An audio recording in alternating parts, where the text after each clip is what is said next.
नमस्कार. आपण ऐकताय आणि पाहताय आपले अण्णा हे यूट्यूब चॅनल.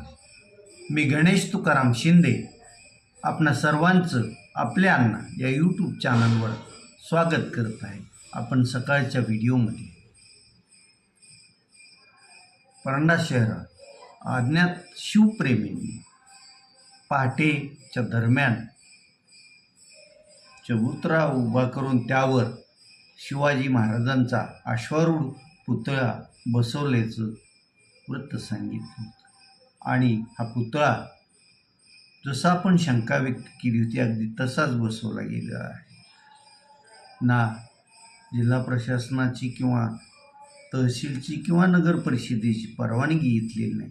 मात्र परंडा येथील छत्रपती शिवाजी महाराज चौकात हा छत्रपती शिवाजी महाराजांचा अश्वारूढ पुतळा मात्र उभा केला आहे. पहाटे हा पुतळा उभा करण्यात आला. सकाळी 8-8:30च्या दरम्यान परंडाच्या स्थानिक व्हॉट्सअप ग्रुपवर एक मेसेज फिरला आणि शिवप्रेमींनी महाराजांचं दर्शनासाठी छत्रपती महाराज चौकात यावं असं त्यात आव्हान होतं. आणि त्यानुसार सकाळी बरोबर 10 वाजता परंडा येथील छत्रपती शिवाजी महाराज चौकात शिवप्रेमींची प्रचंड अशी गर्दी झाली होती. फटाक्याची आतषबाजी करण्यात आली, विविध रोषणाई करण्यात आली आणि महाराजांचा अश्वारूढ पुतळा शहरात बसवल्याबद्दल आनंद व्यक्त करण्यात आला. मात्र त्याचबरोबर प्रशासनाचं याकडे लक्ष आहे आणि या अश्वारूढ पुतळ्यासाठी आणि तो याच जागी बसवण्यासाठी कोणी परवानगी घेतलेली नाही हेही प्रशासनाच्या लक्षात आहे. त्यामुळं प्रशासन आपल्या कारवाईत वेगळं असल्याचं परंडेकरांचं म्हणणं असून शिवप्रेमी परंडेकरांचं म्हणणं असं आहे की तुम्ही कोणावरही कारवाई करू नका आणि छत्रपती शिवाजी महाराज चौकात जो आम्ही शिवप्रेमींनी शिवाजी महाराजांचा अश्वारूढ पुतळा उभा केला आहे त्याला झाकूनही ठेवू नका.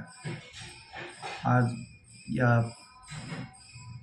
थोड्याशा तणावपूर्ण आणि अशा वातावरणात कुठलीही वाईट घटना घडू नये म्हणून शिवसेना उद्धव बाळासाहेब ठाकरे पक्षाचे जिल्हा प्रमुख माजी आमदार ज्ञानेश्वर तात्या पाटील यांचे चिरंजीव रणजित ज्ञानेश्वर पाटील, त्यानंतर नगराध्यक्ष जाकीर सौदागर यांनी त्या चौकाला भेट दिली, नागरिकांना संयम पाळण्याचं आवाहन केलं. त्यामुळं दुपारी 4-5च्या दरम्यानपर्यंत परंड्यात कुठलंही काही वातावरणात तणाव वगैरे असं काही नसल्याचं सर्व नेतेगणांचं म्हणणं आहे.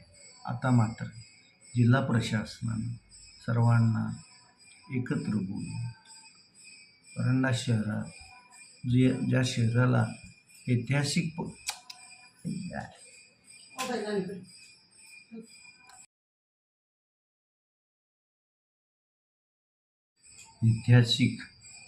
असलेल्या परंडा शहरात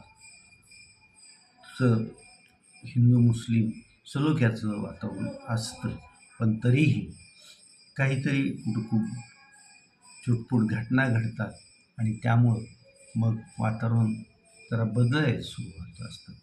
वास्तविक पाहता सर्वच नागरिकांनी एकत्र आपल्या शहरात छत्रपती शिवाजी महाराजांचा पुतळा उभा करायचा आहे असं नगर परिषदेनं ठरवलेलं आहे. त्या दृष्टीनं ठराव पण घेतलेला आहे. हे माहीत असताना उगाच हे करून मग तो शिवाजी महाराजांचा पुतळा बसवायचा आहे तर त्यासाठी मग रीतसर परवानगी घेऊन हा पुतळा बसवला असता तर उगाच ताणतणावाचं वातावरण निर्माण झालं नसतं. आणि ज्या शिवप्रेमींनी हा पुतळ्याचा सर्व खर्च केला आहे, लोकांमध्ये शिवाजी महाराजांची प्रेरणा सतत राहावी यासाठी त्यांनी पुतळा उभा केला आहे. त्या मंडळींनी यासाठी नगर परिषद, परांडा पोलीस स्टेशन, परांडा तहसीलदार आणि जिल्हा प्रशासनाला कळवून रितसर जागेची मागणी करून परवानगी घेतली असती तर आज जसा थोडक्यात आनंद साजरा केला आहे तसा यापेक्षाही मोठा आनंद शिवप्रेमींना साजरा करता आला असता. हे खरं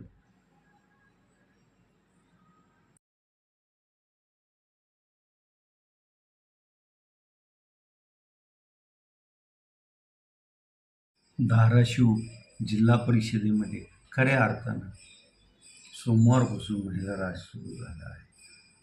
कारण जिल्हा परिषदेच्या अध्यक्षा अर्चना राणा जगजितसिंह पाटील, उपाध्यक्षा उषा रवींद्र गायकवाड आणि सोमवारपासून जे धाराशिव जिल्हा परिषदेचा कारभार हाकण्यास सुरुवात केलेल्या प्रियवंदा महादाळकर या मुख्य कार्यकारी अधिकारी यांनी कामकाज सुरू केलं आहे. आणि आज जिल्हा परिषद अध्यक्षा अर्चना राणा जगजितसिंह पाटील आणि मुख्य कार्यकारी अधिकारी प्रियवंदा महादाळकर या दोघींनी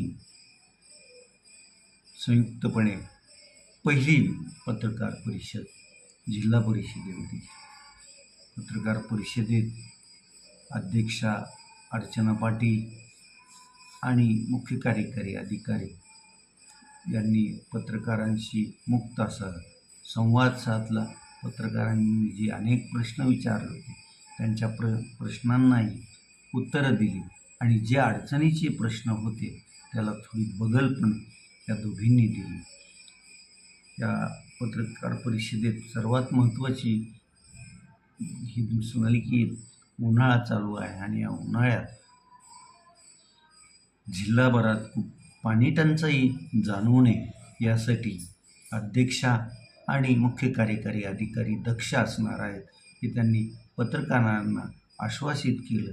आणि त्या दृष्टीनं उद्यापासून प्रत्येक पंचायत समितीच्या ठिकाणी जाऊन तिथल्या आढावा बैठका घेऊन पाणी टंचाई जाणवेल का पाणी योग्य पाण्याचं नियोजन आहे सर्व त्याचा आढावा त्या घेणार आहे आणि मग जिल्ह्यात पाणी टंचाई जाणवणार नाही या दृष्टीनं पुढची पावलं त्या टाकणार आहे. दोघींनी असंच एकोप्यानं आणखी जिल्ह्याच्या विकासाच्या दृष्टीनं पूरक असं कामकाज करत राहावं आणि त्या तसं करत राहतील तेव्हाच धाराशिव जिल्ह्याचा विकास होईल.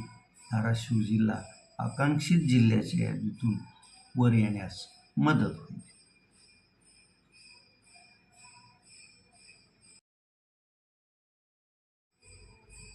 इंडियन प्रीमियर लीगच्या आजच्या 5व्या दिवशी लखनौच्या अटल बिहारी वाजपेयी स्टेडियम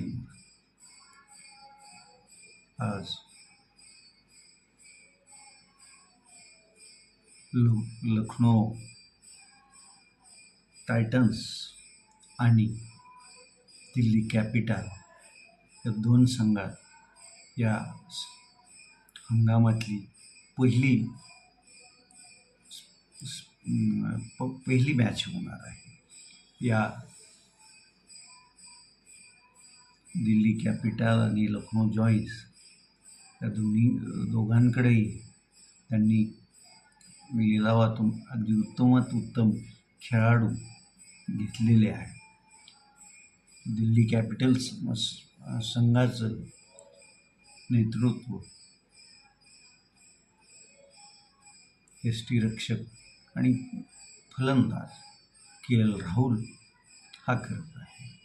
के.एल. राहुल हाही भारताच्या राष्ट्रीय क्रिकेट संघात खेळत असतो.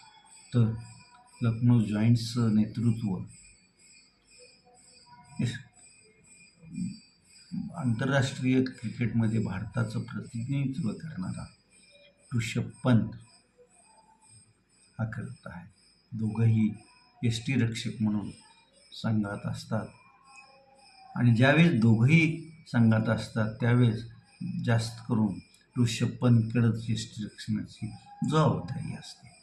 T20 स्पर्धेत दोघेही भारताच्या संघात नसतात. मात्र आजच्या T20 IPL सामन्यात हे दोघंही एकजण आपल्या ऋषभ पंत लखनौ जॉयंट्सचं प्रतिनिधित्व करत असेल तर दिल्ली कॅपिटल्सचं नेतृत्व KL राहुल करताना आपणाला आज मैदानावर दिसेल.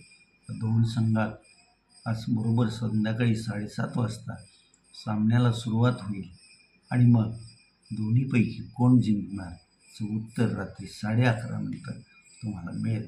तेव्हा IPLचे सामने दररोज बघत राहा, खेळाचा आनंद घेत चला. आज आता आपण इथंच थांबतोय. तुम्ही आपल्या यूट्यूब चॅनल सबस्क्राईब करा, लाईक करा आणि कमेंट्स पण. धन्यवाद.